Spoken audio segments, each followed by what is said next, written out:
Bismillahirrahmanirrahim. Assalamu alaikum and welcome to Sports Extra. I'm your host Ahmed Nawaz with the latest roundup of sports today. Let's take a look at the lineup. First of all, we discuss the four-day practice match between Pakistan and the Australian Prime Minister's 11. Pakistan 390 plus runs and they declared 391 for 9. Shah, the skipper, getting a double century. An outstanding performance by the skipper. He's played pretty well and I think Pakistan ended on a positive note as far as their first innings was concerned. But if you look at the other side, Prime Minister's 11 for Australia were just 2 wickets down. They managed to get 140 plus runs as well. They still trail on stumps at day 2. So still 2 more days of action going on. So Pakistani bowlers have got a chance to test their muscle as well. So we're going to be talking about this game and of course try to figure out the combinations that Pakistan is going to go with. I also highlighted the other day that I think Pakistan's playing 11 traditionally is always identified if they're playing a practice game. So I think more or less it's going to be the same side. If they make 1 or 2 changes based on the conditions that they are able to pick up at the Optus Stadium, then we'll discuss that, because only 3 test matches at the Optus Stadium and you can't really judge it. But like I said, that there are runs in that ground, so your batters, if they have confidence that they can carry, they're going to get the ability to score runs. So we'll talk about that in detail. Then of course we move on to an update of Naseem Shah, where he seems to be improving. Rehab's been going well. He's been training at the National Cricket Academy as well. He participated in a couple of bowling sessions because this was the first time that the sling from his shoulder was removed, and immediately after a couple of fitness sessions he started to bowl as well. Of course not with the full fury that he's used to, but just trying to get that muscle memory back. He's hopeful to make a return to the PSL for Islamabad United. He's been drafted there now. It's been a player transfer that took place, so it's going to be interesting to see him there. If he's fully fit, then of course Pakistan have got all the eyes on him to play the T20 World Cup. Then of course we move on and we discuss more things in detail. Shane Watson has been appointed as the head coach of Quetta Gladiators, veteran Australian all-rounder. And of course he's played for this side before as well. He's been a sensational all-rounder for the PSL and now he gets to join them as a head coach. I think a lot of insight is going to go into the game of T20 because of Shane Watson, and all of these young batters and bowlers likewise are going to get a lot of experience from him as well. They'll have a good pep talk I think in every game. So it's a very interesting move and I think Quetta has got a lot to look forward to.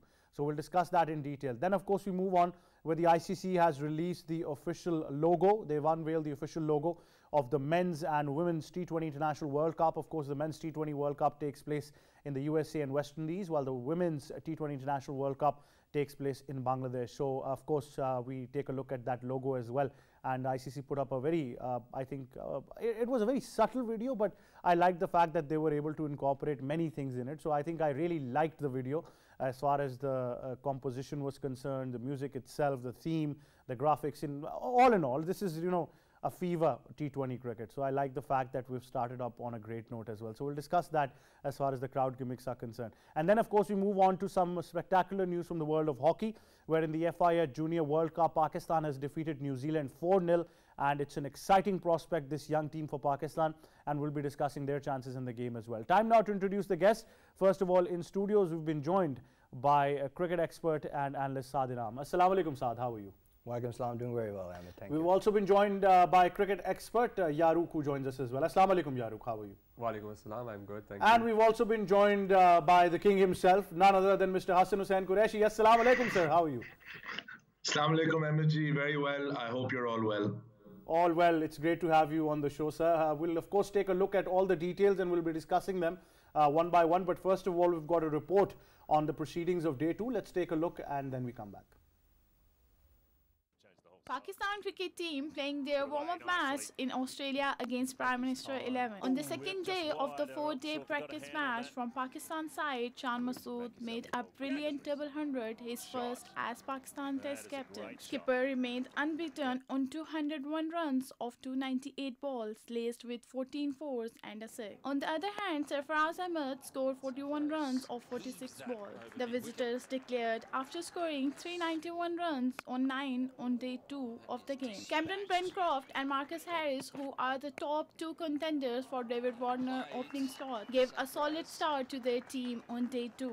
The two openers added 96 before Harris was dismissed by Abrar Ahmed. He scored 49 runs with the help of 6 fours. Bancroft, who has been one of the top performers in Australian domestic cricket, accumulated 53 runs laced with 3 fours. Khurram Shehzad got rid of him. Prime Minister 11 were 149 on 2 at the end of the day too. Pakistan will face Australia in a 3-match test series after the conclusion of the 4th-day game. David Warner will retire after the last game at the Sydney Cricket Ground.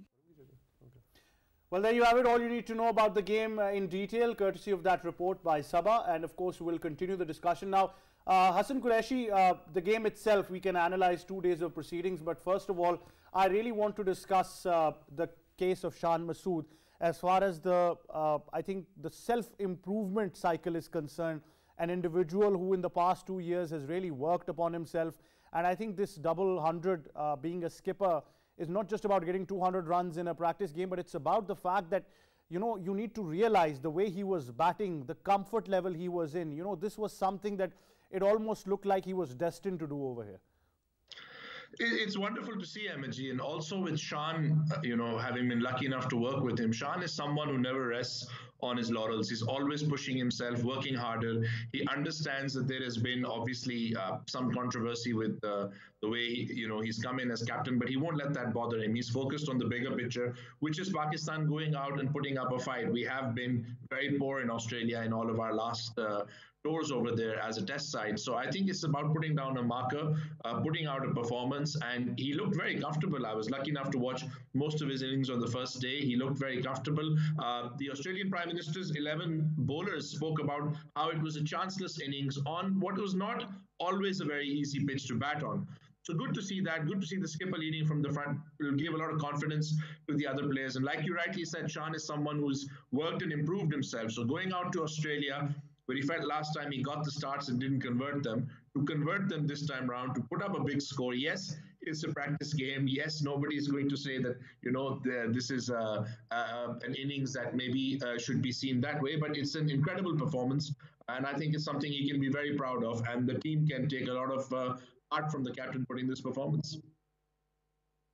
Saad, of course, in Australia, it's always a challenge. And I, discussed this, and we've had a chance to discuss this throughout the week, that we do realize that the very first challenge a lot of these guys in new positions have gotten is Australia. But the fact is that whenever before a test match you've got a side game and your batters get a lot of confidence, that surely helps when you transform yourself into the first test of the series. I think that's understandably very true, Ahmed, to a fact, like understanding what kind of a challenge that Australia gives Pakistan over a period of a long time.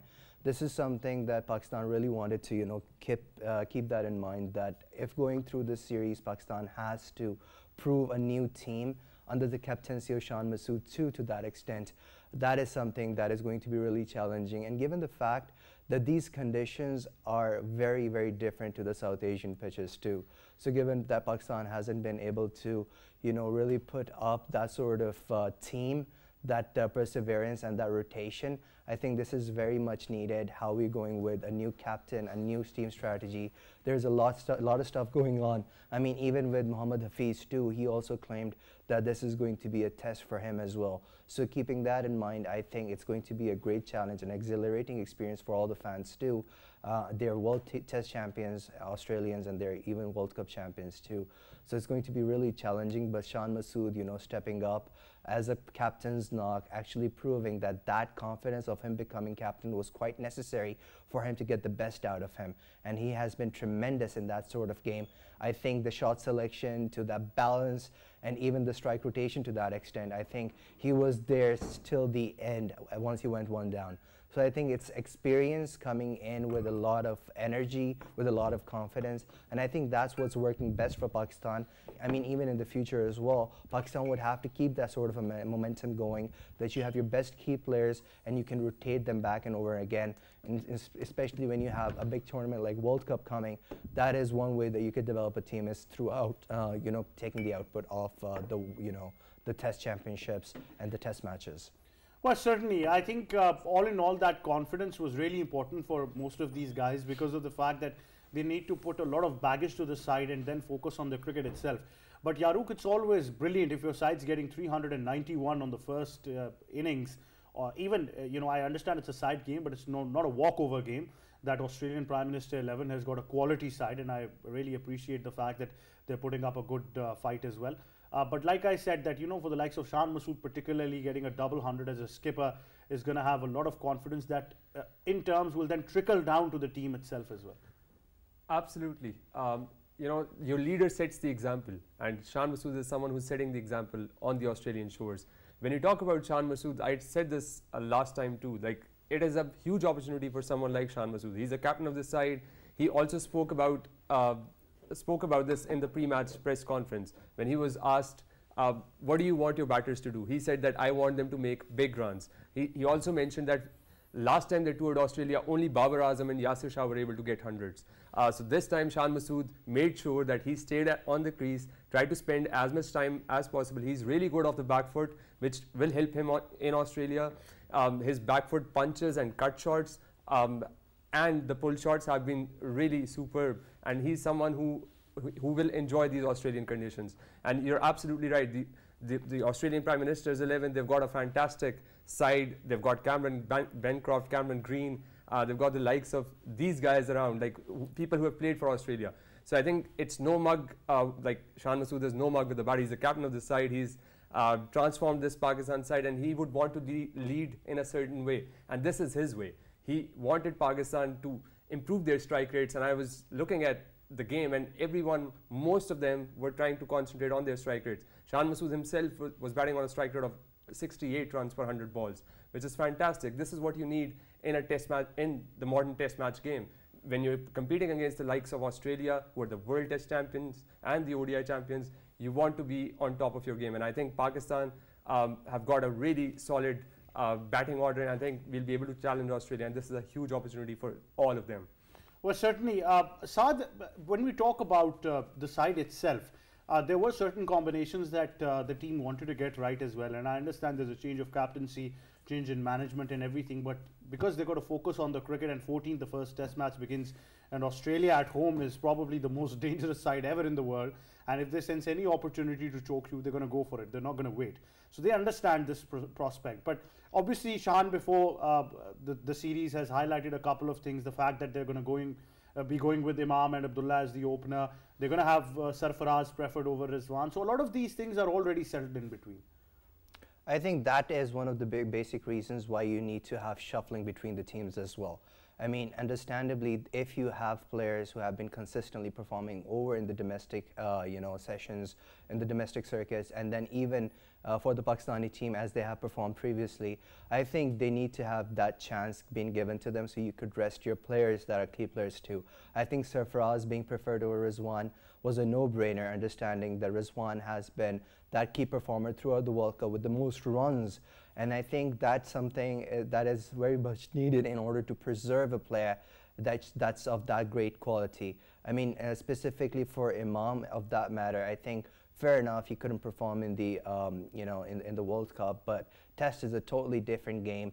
It's all about perseverance. It's all about putting your muscle down to it. So he coming up and then Shah Masood preferring him to go. I mean, fair enough, it's a practice match too. So that being given a chance is also very subsidiary to giving other people a chance too. So that is something that we'd have to see through this tournament as well that Pakistan is going to play in Australia. That if this team is worth being given a chance, or does it need another shuffling. I would just be emphasizing on this over and over again, that you need to have your best test team to create other teams as well. You need to focus on your international test circuit in order to make a better, a better team for the ODIs and even for the T20s, because that is what's really, excruciating. That is something that actually proves if the player's worth it or not. I think understandably them coming in through the domestic circuits is also very essential too. So I think all in all, Shah Masood's captaincy is always going to be, being challenged over in the Australian side, given that it's a very, very tough competition, and Australians are super professional. They don't, back down easy. So I think him coming in, taking all the experience that he's played in the county and in England, that is something that's going to be really worth a while, and then we'll have to see if Shah Masood really does the trick or not.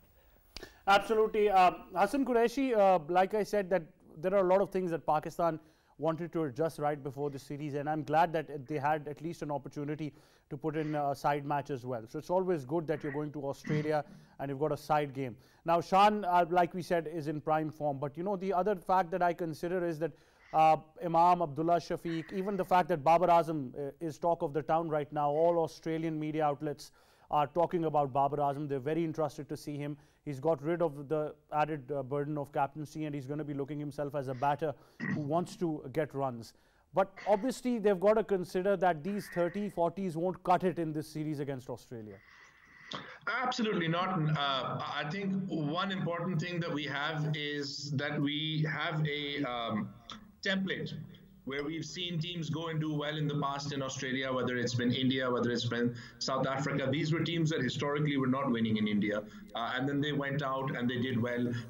Like Sean had said himself before, making 30s and 40s against a world-class side like Australia, you have to convert that into big scores. You have the players who can do it. As well as Sean, you have Babar Azam, of course, who is going to be very keen, like you said, to prove, his quality. His quality is known to all, but having lost the captaincy, coming out there, Saud Shakil has had an incredible start to Test cricket. He'll want to keep that going. A lot of interesting debate regarding Sarfaraz and Rizwan, but Sarfaraz has done okay in the side game, and he will want to prove, he's obviously there on merit as well. So Pakistan will need to put runs on the board, and then Pakistan will require their bowling to go out and take on a very, very strong Australian side. That's where it's going to be interesting. The balance that someone like Fahim Ashraf can bring, maybe the balance by going with someone like Ahmed Jamal can bring. So Pakistan will just have to look, MG, to be proactive, to be aggressive, to understand that the Australians will pick on any small weakness that you give them and exploit it. I think if Pakistan go out there and try and attack and play, in a manner where they fight fire with fire, they'll have a better chance. The most important thing is to just go out there and give it everything. Results are important, yes, but it's also more important that you show fight and desire. And I think if we do that, hopefully, we can show that Pakistan Test cricket is ready for this upcoming cycle. And we've never won a series in Australia, but that's what records are there for. They're there to be broken. And if we can break that hoodoo, I think we can lift not just a monkey off the shoulders, but also I think we can give Pakistan cricket something to really take forward. And I'd agree with Saad that your Test cricket has to be the pinnacle of anything you're going forward, your red ball game. And if these guys can go out there, put a strong performance, it'll hold us in really good stead for the rest of the year. Well, talking about creating the balance, you've certainly gone to create one where you've sent your Janubi Shani to Karachi now to become a king, and then you're getting Faisal Akram and a first diamond pick, and of course a silver pick for at number 2 as well. I think, obviously, as someone who's worked very closely with Shan, I've seen him at Multan, he's been with the franchise from day one. It's tough to see him go, but Shan is from Karachi. He's very proud of his, connection to Karachi. So it's a homecoming for him. He's obviously a king when it comes to Karachi. It's wonderful to see him being able to go and play for what is essentially his home franchise. Faisal Akram is an incredible talent, one that we all feel should have had more of a chance in the PSL. We keep seeing Pakistanis crying out for having more variety in our bowling attack, for having more left arm leg spin, so that's what Faisal brings. He's obviously a Janubi boy, so it's a return home for him as well. So when you see it, it adds up. And obviously, when we look at the picks, the fact that obviously you miss out on Naseem Shah, but you get Iftikhar and the number 1 pick in Platinum, and then you get earlier picks, and because Multan have been making the final for the last 3 years, we were always only going to get the 5th or the 6th pick. So getting the 1st and 2nd pick in 2 other rounds, it allows you to do the rebuild the way the new coaching staff and the new management would want. So while it's always tough to lose people like Riley and Shan, because as not just as players but also as friends, we look up to them and miss them. I think it's an exciting time for both sides, and I think I want to go on record here, MG, and say I think people should watch out for Karachi under Haider Azhar, because I think Karachi is quietly putting together a very strong side, and after a couple of seasons that haven't gone their way, Karachi will be in the mix, and adding people like Shan is only going to make it more possible for them.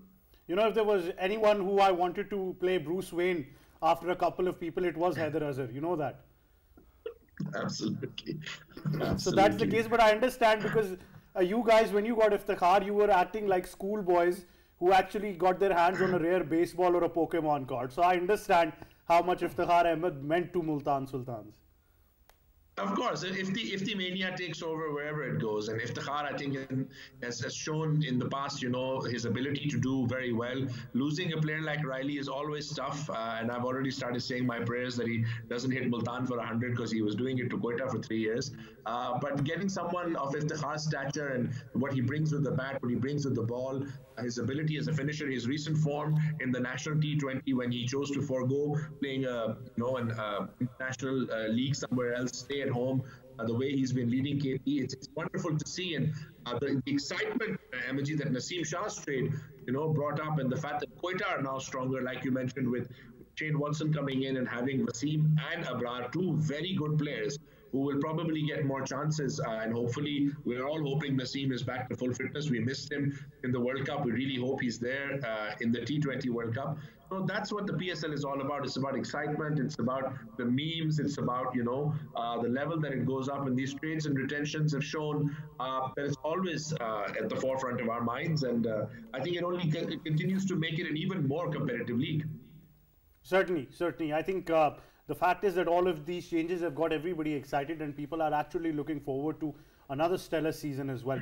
Yaru, coming back to the Test cricket and this side game as well, I was one of the people alongside a handful who were of the opinion that batting for the first time might not be the biggest concern that we've got, because some of these guys bank on confidence and they've got the ability if they can keep their heads in the game. Although I understand that some of the modes of dismissal were horrible, or as my friend Bumble would always say, rubbish.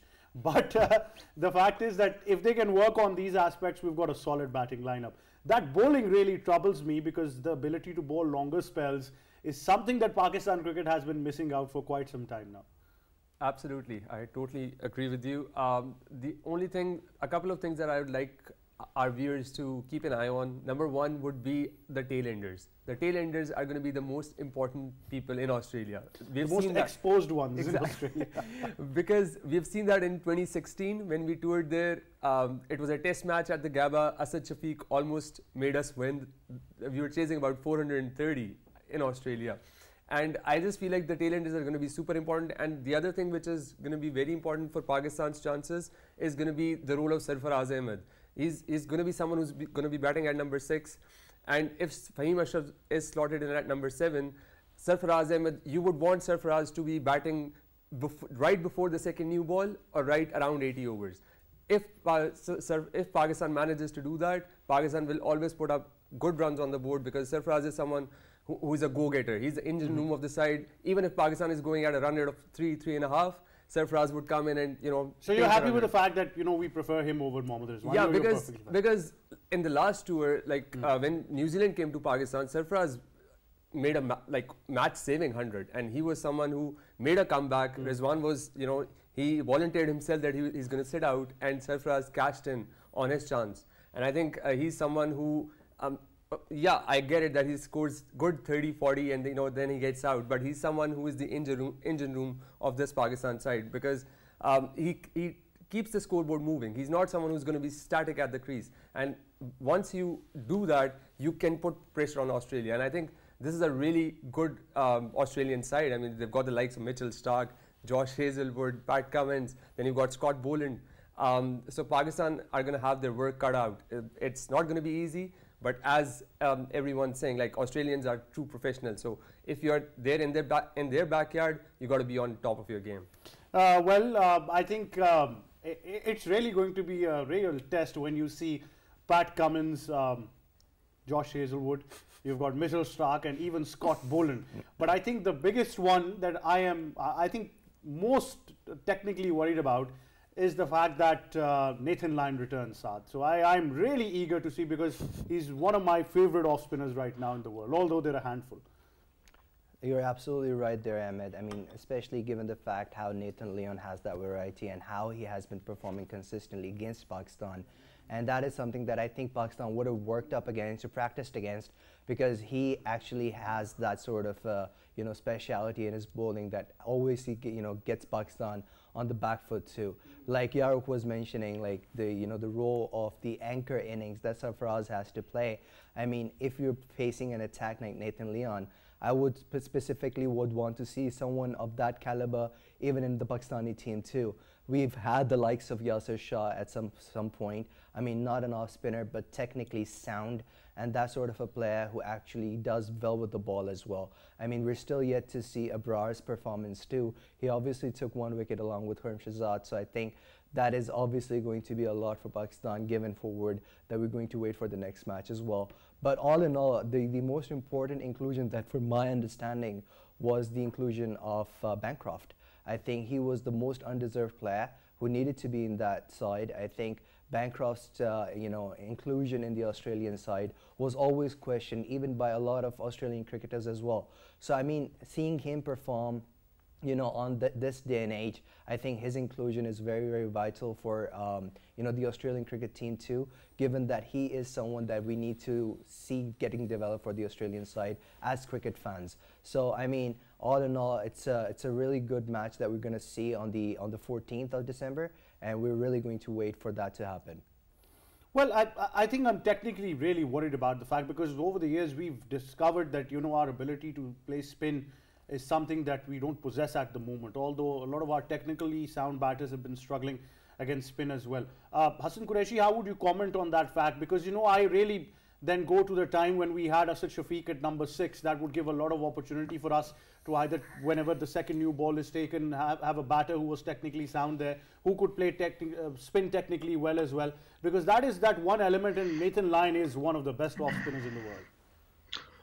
Definitely, MG. I think he's the best off spinner the world has had for the last sort of 10 years, ever since the likes of Murali have retired, and especially in Test cricket, he's been incredible for Australia.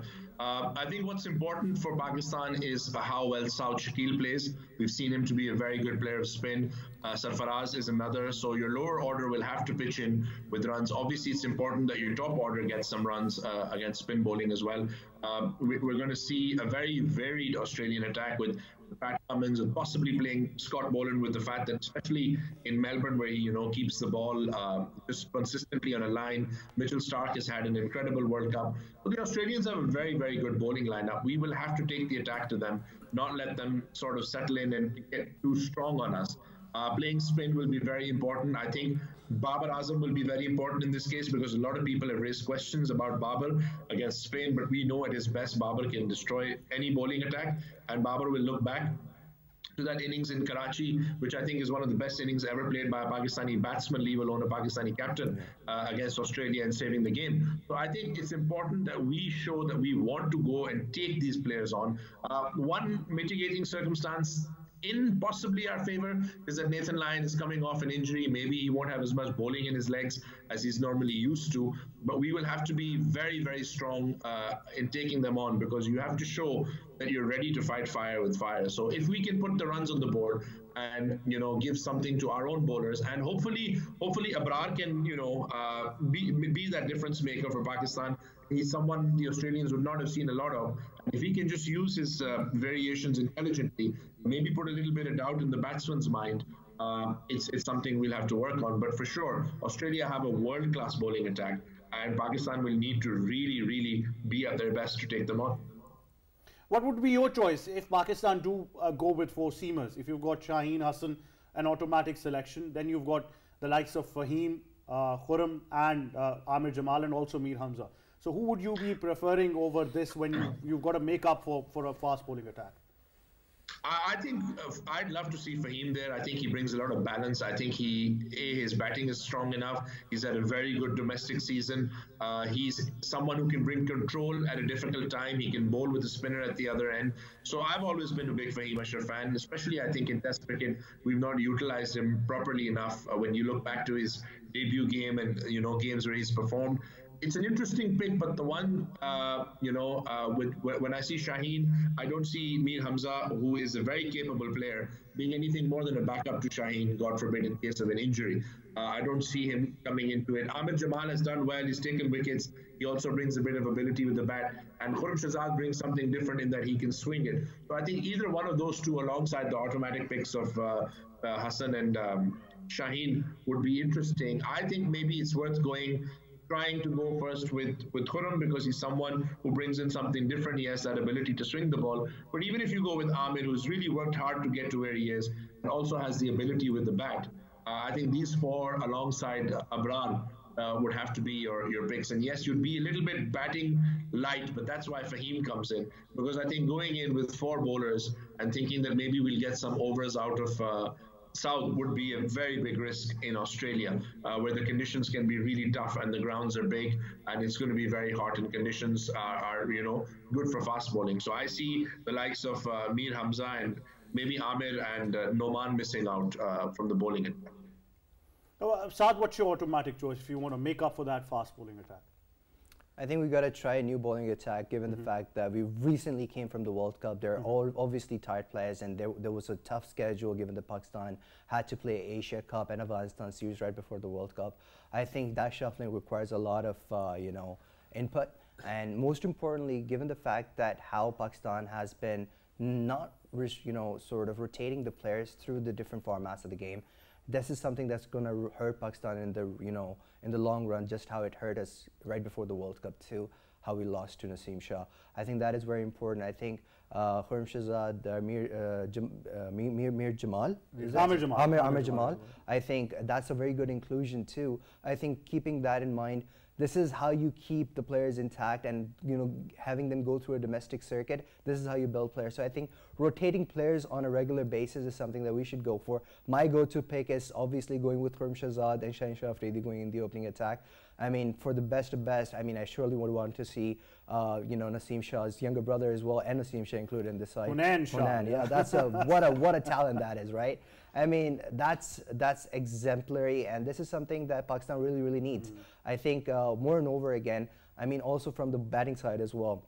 Yeah. I mean, Abdullah Shafiq, great opener. I mean, some technically difficulties. I mean, some absurd shots, but that's something that needs to be done. And obviously, that is something that we need to do in order to get a best side of cricket. I mean, Test cricket is the real form of cricket. That's why, I mean, if the usual viewers are getting bored, imagine how bored would the players be. That's the test of perseverance. That's how patience and your stamina actually comes into practice. And this is what gets tested at the end of the day. So if you are to become a great cricket player, you'd have to be best at Test cricket, and I think Pakistan need to really focus on the Test cricket as much. Yeah, it almost makes a good Marvel movie when you talk about the Shahs, so certainly something up there, but it's going to be great to see because the talent is certainly there in Hunain as well for limited overs, what I've seen so far, but obviously a long way to go, and you've got to test your mettle in the domestic circuit before you're able to make it for that Pakistan side as well. Yaruk, same question. I think it's a very important decision. Because look, the fact that you get Shaheen and Hassan Ali is a lot of experience, but then you've got to use them smartly as well. You just can't have them bowling about 30 to 35 overs in a day. You've got to have enough in your tank, enough fast bowlers who can make it in between for them to suffice for their overs as well. Absolutely, I totally agree with you. Well, the only thing that I would want to add is that in my playing 11, you would have 3 fast bowlers, and then you've got Fahim Ashraf. I would go with Shaheen Shah Afridi, then Khurram Shahzad, and then Mohammad Wasim Jr. The reason why I say this is because you want someone who can bowl at 140 consistently in Australia, and he's someone who can hit a consistent line and length. Hassan Ali is someone who is just short of confidence, short of pace, and I would want Mohammad Wasim Jr. to be slotted in, and even Shah Masood spoke about this. And after this, the second point that I would like to mention is that I would want to go with Noman Ali instead of Abrar for the first couple of test matches. Okay, let's try Noman for one test match. How many test matches? So let's try Noman for one, because you would want to play Abrar in Sydney. You don't want to play Abrar. You don't want to get him exposed in Perth. Office, yes. Yeah, anywhere. So you want to protect him till Sydney and let Noman rip from the other end, because he's a left arm spinner. He can control the runs. He can pick up wickets too. If there's spin on offer, he's someone who can control one end up, and you can attack with the fast bowlers. We've got really good pacers. I mean, these are not average pacers. They're like someone who bowl in high speeds, and like they're going to trouble the Australian batters, if provided we do not drop any catches of David Warner. If we don't, Pakistan have got a really good chance in the first test. You had to scratch that wound. I mean, you know, we try to forget, and every now and then a parachuter comes in and just brings up this placard reminding of us all over again. But that being said, I think it's going to be interesting with the combinations Pakistan go for. They've still got 2 more days, so I'm going to be very interested to see how our bowlers react to the conditions, because as Yaruk was discussing before the program as well, that the pitch is also getting a bit slower. So I think it's very important to adjust your lengths and your bowling accordingly. But I agree, I think that slip cordon and that fielding is going to be a crucial part of us performing well in Australia. That being said, we've got to discuss some more things as well. Like I did highlight that you know, Naseem Shah is up for rehab. He's training well, and we're hoping that he makes a comeback. On the other end, Shane Watson has joined Quetta Gladiators as a head coach. So there's a lot happening on the platform of PSL, and obviously with news coming up of players transfers and everything happening in between. The latest that I gave you is that Shan Masood has gone to Karachi. Faisal Akram comes to Multan with an added bonus of the first diamond pick and the second pick as well that they've got in another category. So all in all, things are happening. But of course, I think the bigger news is that the ICC have unveiled the T20 World Cup logo for both men's and women's cricket. Let's just see this video, and then of course we'll discuss this in detail. T20. It's a game that's constantly moving and developing. Reinvention, innovation, revolution. Never standing still. New shots, new deliveries. New highs, new lows. New icons, new superstars. And now, a striking new look for the ICC T20 World Cup, the pinnacle of T20 cricket. Created from the 3 things that define international T20: bat, ball, and energy. In T20, a swing of the bat can change everything. Each ball is an event, everyone different, pulsating with drama. The energy is electric. The volume rises, hearts race. Remember the name! Every moment is like a strike of lightning. In a flash, anything can happen. You can't take your eyes off of it. Or maybe you can. An identity inspired by the game. And of course, by our hosts. A brave and bold new style for world cricket's most dynamic and entertaining competition. The ICC T20 World Cup. You want me to do that, don't you? I'm not gonna do it until, but a lot of Pakistan in there. I absolutely love the fact, but like I said at the start, it's absolutely electrifying. The first time ever that a major cricket tournament gets to be held in the USA. Of course, West Indies are going to generally host that, and twice T20 world champions. They've missed out on an ICC ODI World Cup. They're going to make amends for that as well. But Hassan Qureshi, you've got to put Uganda in there as well now, because they're certainly a team coming up the ranks and surprising everybody.